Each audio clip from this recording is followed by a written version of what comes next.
Hello students. Uh, in as We have conducted enzyme part 1. In today's lecture we are going to go with the enzyme 2, that is enzyme action mechanism, right? MI 201 unit number 2. Myself Dr. Muhammad Azim Bagwan, assistant professor at CUSA Institute of Science. Now as for the first slide, enzymes are key to life. No enzyme, no life.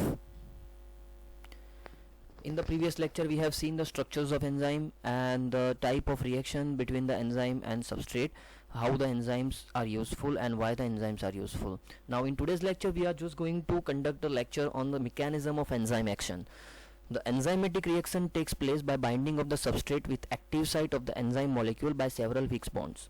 Now as we know that what is the use of enzyme? So enzymes are actually the biocatalyst which is used to increase the rate of the reaction but not taking a part into the reaction. So over here E plus S, that is enzyme plus substrate, will provide you the enzyme substrate complex, and then ultimately it will give you enzyme plus product, right? The formation of ES complex is the first step in the enzyme catalyzed reaction. Then ES complex is subsequently converted to the product and enzyme will be free for the another substrate. So this is the mechanism. One enzyme will bind to the substrate, will provide you enzyme substrate complex, then product will be formed, then again that enzyme will back to the substrate and making another product. So the same enzyme can be used to make so many products. Now let us see the chart of the energy, right? Now as you can see in this reactants, the reaction coordination, as the time passes the reaction takes place and the product will be formed. Now this is the energy required from the outside, the activation energy to complete the process, the activation energy for the conversion of substrate to the product. So without enzyme the activation energy required is much higher, as you can see the red line in the graph, and the same way if you are using the enzyme, then the activation energy along with the enzyme is much less with compared to the without enzyme. So in this particular graph we can see the difference of the activation energy required with enzyme and without enzyme. So this is completely clear that with enzyme you require less activation energy to complete the process, and without enzyme you require much more energy to complete the process. So enzymes are making the product in this way using a less amount of activation energy. Now features of the enzyme active sites. Now as we know in the structure of enzyme, in the last lecture we have seen the active site is a binding site for the substrate, right? So the active site of the enzyme is a region that bind to the substrate, as well as cofactor if the cofactor is there. It also contains the residues that directly participated in the making and breaking the bonds. So how the particular substrate is going to bind with the enzyme? So on the active site the bond formation will takes place along with the enzyme and the substrates. The interaction of the enzyme and the substrate at the active site promotes the formation of the transition state, and the active site is a three-dimensional cleft formed by the groups that come from the different part of the amino acid sequence. For this particular point I just want to clarify that one thing, that if you can remember the lecture during the protein lecture, the introduction of the protein, in which we have seen the 4 different structure of the protein, in which the tertiary structure, you just have to remember the tertiary structure, just revise it, and if you know that tertiary structures involve the formation of the cleft, right? So different types of amino acids, a long chain of amino acid was taking a shape in such a way that it will make a cleft, and that particular cleft can be used as a active site. Substrates are bound to the enzyme by multiple weak interaction, as it has to make a product, and that interaction should be that bond should be weak. Now this is the specificity depends on the active site orientation. Now this is about the active site. Certain specificity of the active site is along with the substrate and its atomic configuration. In this particular diagram you can see that this particular enzyme, and this is the active site, two amino acids are binding together, enzyme substrate complex will form, and then internal arrangement leading to the catalysis. That means the two amino acid will bind with the peptide bond will form, and the enzyme will be free. So the function of the enzyme over here is to join the amino acids together. The same way here, the image number B, which is showing the formation of the bonds, the fumarate plus enzyme will give you succinate plus enzyme will give you the fumarate, and the malonate plus enzyme will give you a malonate enzyme complex, and no product will formed. Over here, the bond breaking and forming reaction groups are on the active side of enzyme. So on the active side of enzyme, either the bonds will form or either the bonds will broken down. This is the way the product will form. Lock and key structure we have seen. It is a specificity. It is about the specificity that each substrate is specific to the enzyme as compared to the shape. So the substrate of the shape of the substrate is exactly matching with the the shape of the active site, and this is the lock and key model. Another is a induce fit model, in which we have seen that active site is very flexible but not rigid. So due to that, the shape of the enzyme on the active site and the substrate adjust their shape to maximize the fit. As we can see in this particular diagram, this is a protein and this is a substrate, or this is the enzyme. The shape of this particular size is like this way, but the substrate is having a different shape, so the enzyme is adjusting its shape for the substrate, and there is a greater range of substrate specificity over here because enzyme is able to change its shape. Now enzyme specificity. What is enzyme specificity? Ability of an enzyme to choose a exact substrate. Here the two diagrams have been seen.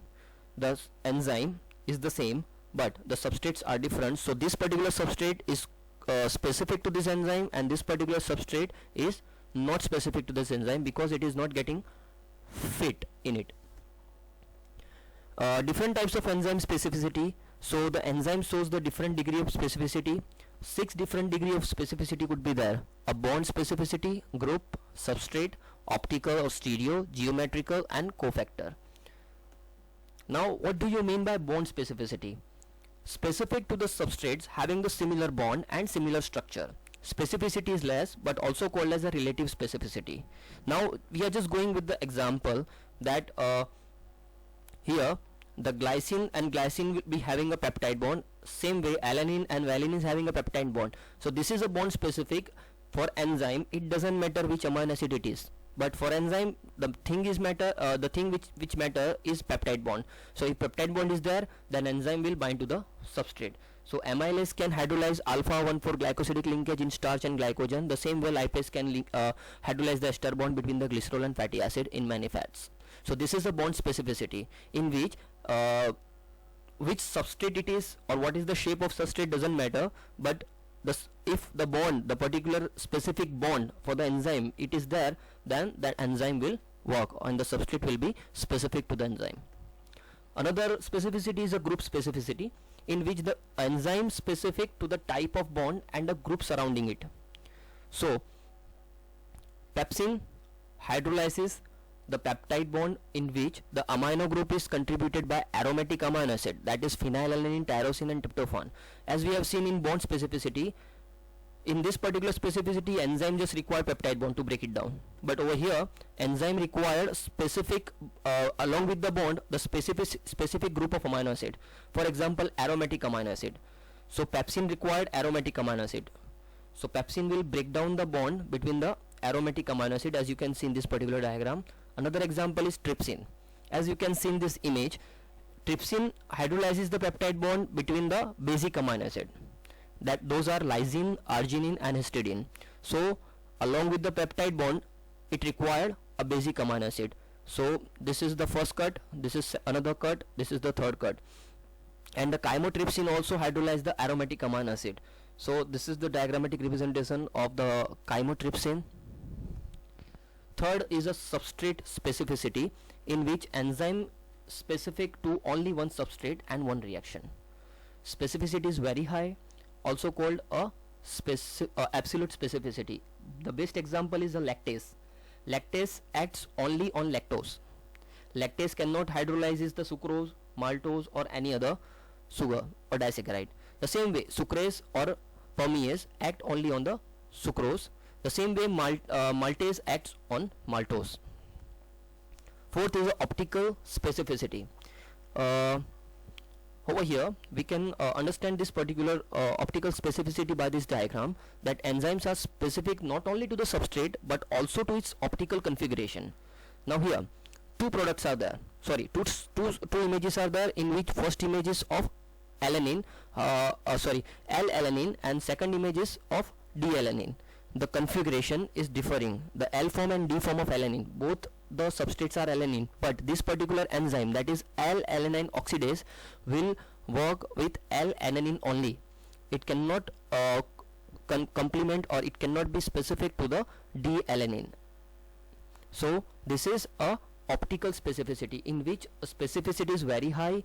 L-amino acid deoxidase acts only on L-amino acid only. The D-amino acid oxidase only on D-amino acid. The same way alpha glycosidic bond of alpha 1,4 linkage of the glucose will be break down by the alpha amylase only, and the beta 1,4 linkage will be broken down by the beta amylase only. It cannot be broken down by the alpha amylase. The same way geometrical specificity, here the specificity is very less. An enzyme can act on the different substrates having the similar molecular geometry. For example, alcohol dehydrogenase can oxidize ethanol as well as methanol and propanol, so specificity is less. Alcohol dehydrogenase is not specific to only ethanol because it requires only geometric group, that is CH2OH. Ethanol also contains CH2OH, methanol also contains CH2OH, and propanol also contains CH2OH. So this is the way the geometrical specificity is about the specific geometry or specific group of the particular substrate. The last one is a cofactor specificity, in which the specificity is very high, and here the enzymes are specific to the substrate and the cofactor. So only the correct combination of the substrate and cofactor allow the enzymatic reaction. In the absence of specific cofactor will not allow the enzyme and substrate complex. Now the factors affecting the reaction velocity of enzyme, substrate and product: temperature, pH, substrate concentration, enzyme concentration, products of the reaction, presence of activator, inhibitor, and time.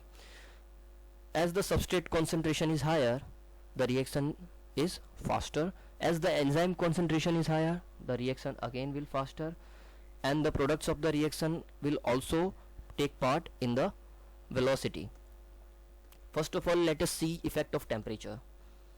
Now as we can see in this particular chart, this peak is showing the peak, right? So as the temperature rises, the velocity or the reaction velocity or the functionality of the enzyme will increase, but at particular time it remains stable, and then again with increasing the temperature, that particular enzyme velocity or reaction velocity is getting decreased. That clearly means that particular enzyme is affected by the temperature, and at particular temperature it is showing the maximum reaction velocity. That particular temperature is to be considered as optimum temperature for that particular enzyme. In this particular diagram we can assume that optimum temperature for this particular enzyme could be about 44 degrees centigrade, because it is showing a highest reaction velocity at that temperature. So temperature is the most affecting factor on enzyme substrate reaction. Second is effect of pH.